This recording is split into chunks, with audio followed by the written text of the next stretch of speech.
Hi everyone, my name is Tjerk Jan Westerhuis and I did my research about floating solar parks and the effects on the water quality. I'll talk you through what it is, what the effects are and how to avoid negative effects. Floating solar is an upcoming kind of technology. In the Netherlands, they use them to comply with the Paris Climate Agreement.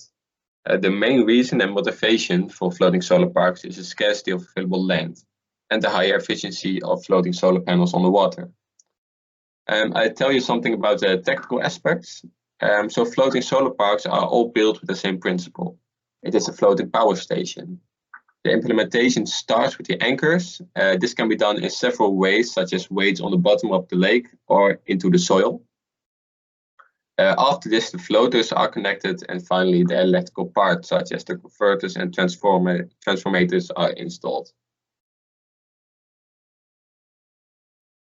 I'll tell you something about the water quality, but first the drone. For measuring, I used the underwater drone from the company Indimo. I used it to attach sensors to and to dive it underneath the solar park in Groningen to make some footage. I used two sensors, a CTD diver for electrical conductivity and one for the temperature. And I used the sensor for the dissolved oxygen. There are three parameters I measured and investigated. The first one is dissolved oxygen. The greatest danger of floating solar panels is a decrease in the oxygen content in the water. A low oxygen level can have a major influence on the functioning of the water body. According to my measurements, a reduction of dissolved oxygen is indeed the case. Then the temperature.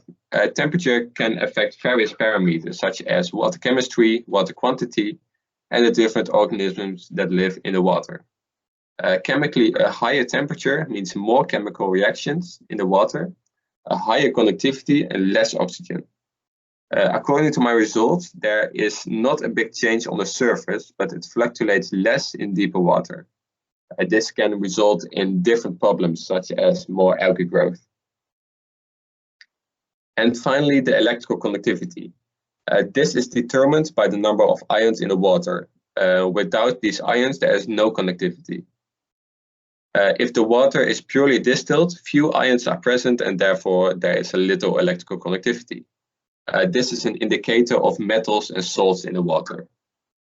So it turns out that the electrical conductivity is lower underneath the parks. This is probably due to the higher temperature under the solar park, where the air is a bit more trapped.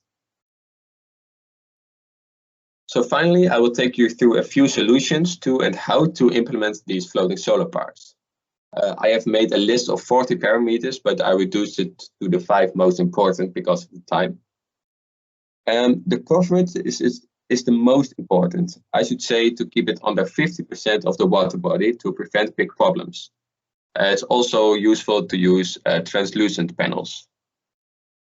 The opinions of local residents are also very different. Some people like the floating solar parks, but for some people the floating solar parks are a big floating problem.